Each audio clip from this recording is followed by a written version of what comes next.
Good evening, ladies and gentlemen. This is Political Talks with JB. I am your host, Julian Boykin, and tonight I am joined by Mr. Rodney Walker, who is campaigning for U.S. Senator representing the great state of Alabama. Rodney, how's it going tonight? It's going great. I sure do appreciate you having me on your show. No problem. Thank you for taking time out of your busy schedule to sit down and talk with me.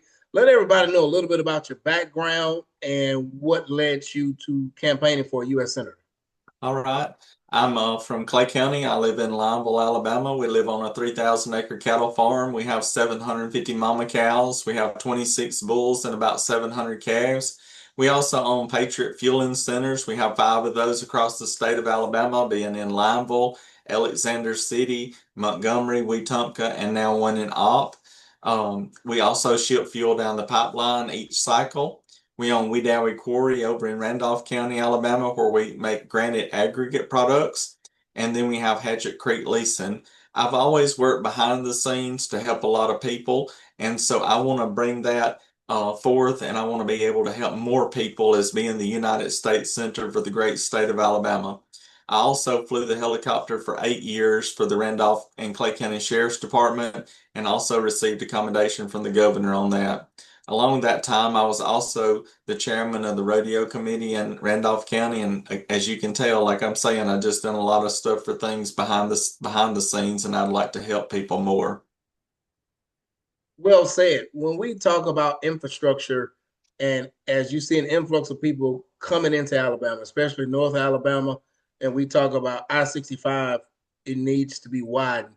What is your plan on trying to beef up our infrastructure so we can accommodate the influx of people that are moving to our state?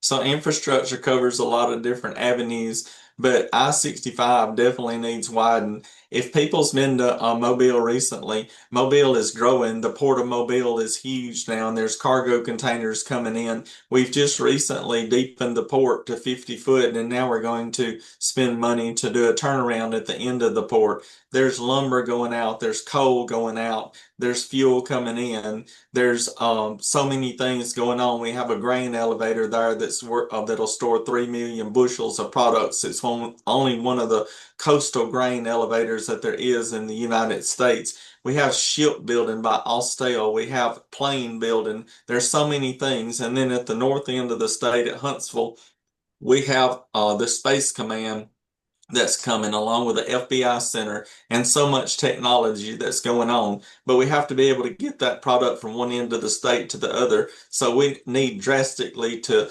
widen I-65. There is no project that does happen in the state of Alabama on the highways that the federal government is not involved in through cost share basis.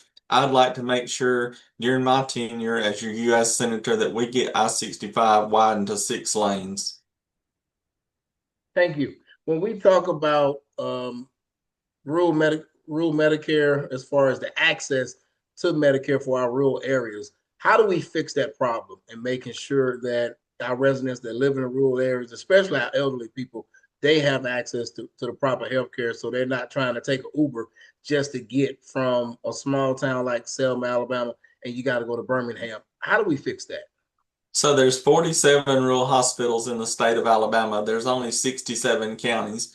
11 of those hospitals are in imminent danger of closing. When I say rural hospitals, it doesn't always have to be Selma or Clay County or Lowndes County. Jackson Hospital in Montgomery is considered a rural hospital. But what it is, the problem, the reason hospitals are going broke is because the Medicare Reimbursement Act.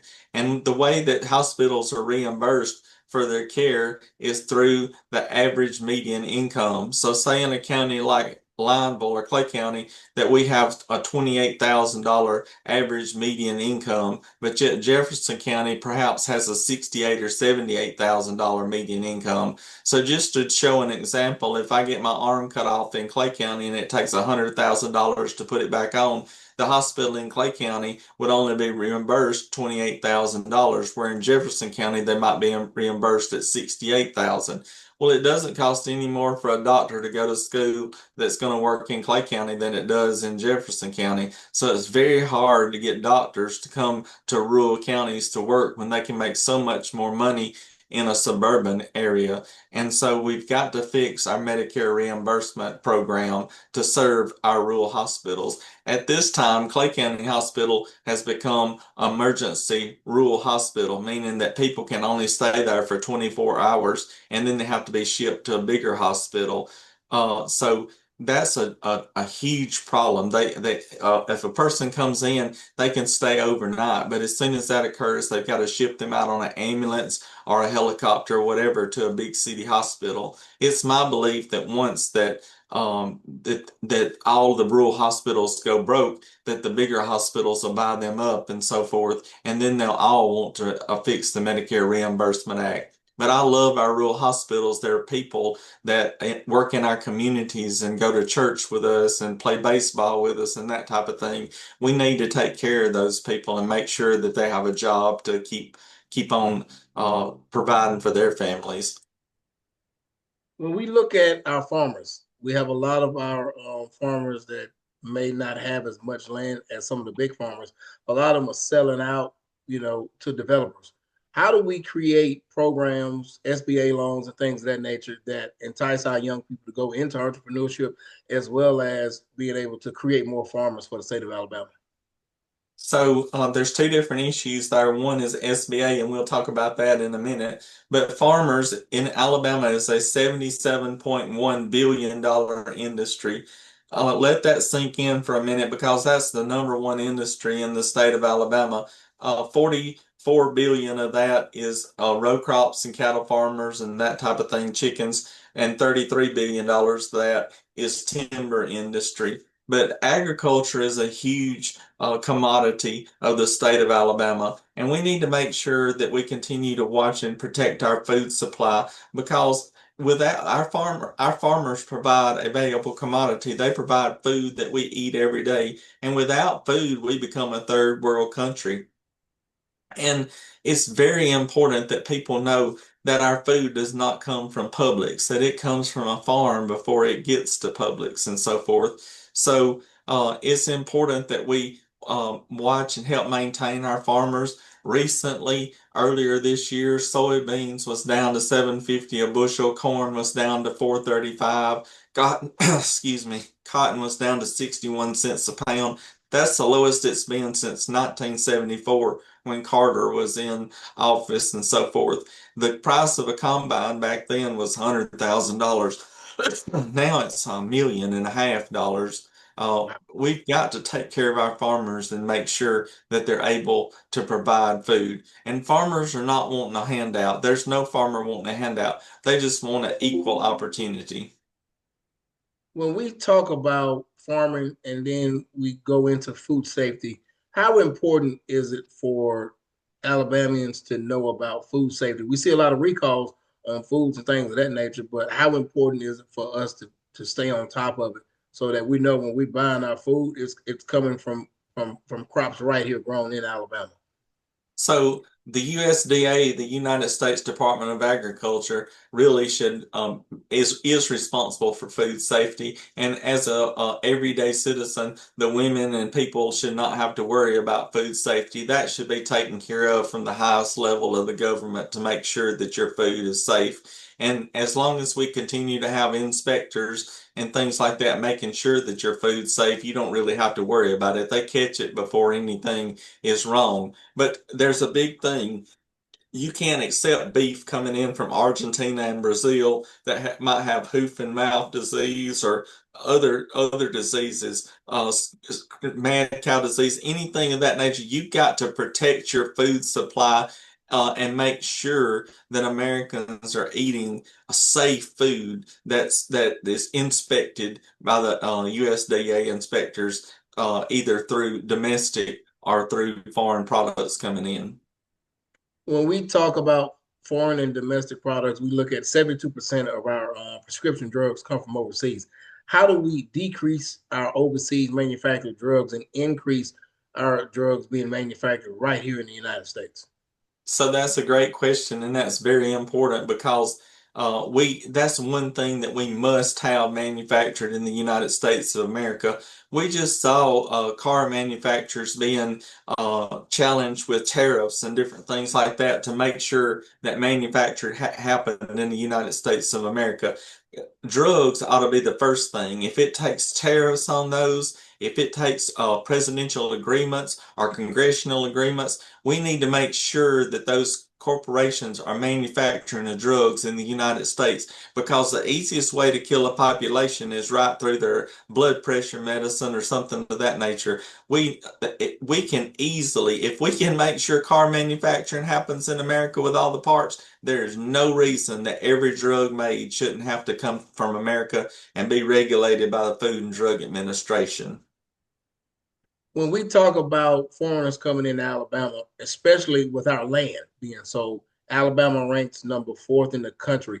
How do we protect our land so that Alabamians can start buying that land and not having it being bought up so much in bulk by outside entities? So there's 2,198,000 acres in the state of Alabama that is owned by foreign entities, and that can be checked on the USDA website. The state of Florida outlawed that foreigners could not no longer buy land. It had to be purchased by people of the state of Florida. There's no reason that that same concept cannot spread across the United States. Texas is number one with foreign entities, and number four is Alabama. And I'm not talking about car manufacturers. I'm talking about people buying up our farmland and agriculture land. And there's something a lot of people don't understand, that most of that is in South Alabama, and up under the ground is crude oil and that type of thing. So people thinks that they're buying it for the timberland, and that's absolutely not the deal. They're buying it for our crude oil that's up under the ground. And it's time that we have congressional leaders that help put a stop to that. If people want to ask additional questions, make a donation to your campaign, how can they get in contact with you? So several different ways. One, my cell phone number is on our cars, and it's been the same cell phone number for 40 years. It's 256-846-5066. They can call our office at 256-427-2700 and speak to one of our awesome people that works in the office. Also, they can go to our website, and it's walkerforalabama.com, and it's got all the ideas and policies. It has a lot of information about us. It's a very informative website. And if they'd like to make a grassroots donation to our campaign, we would gladly accept that. And you can do that through the website. Last question. Why should the people of Alabama vote for you as the next U.S. Senator? Because people talk about that they don't want career politicians. I am not a career politician. I'm a businessman, an oil man, and a land man. I'm not interested in being a career politician. I've signed a term limits pledge, and I vow that I'll go and serve 2 terms for the people of my great state, and then I'll pass the torch down to the next man or woman that's willing to take the job. But in other words, we need to do something different than rather than elect the same old bureaucrat career politicians where you get the same old uh, result out of the same input. And some of those politicians, they have all kind of different speeches, and they'll say, oh, you need somebody that's ready to go to work on day one, ready to know what's going on in DC. Well, I vow to you that I do know what's going on in DC. I have connections in DC. I've been up there to visit our senators and our representatives. People in Tommy Tuberville's office, they're not going to go. They still need the job that they have, working there as for the senator. And I vow to keep a lot of those people in the office if they're doing a great job. But I'm ready to go to work on day one too. But I don't have any enemies in DC. I just have a lot of friends, and I have a lot of friends in Alabama, and I want to work for those people. I'm tired of career politicians, and I feel like everybody else is too. Let's send business leaders to Washington, D.C., just like President Trump, just like a lot of the other leaders that are there. Let's show people what business leaders can do versus the same old bureaucratic system that's broken in the swamp field like it is now. Ladies and gentlemen, Mr. Rodney Walker, candidate for U.S. Senator, representing the great state of Alabama. Mr. Walker, thank you for your time and best of luck to you in your campaign. Thank you, Julian. Thank you so much for having me on your show. No problem. You have a great night. Thank you.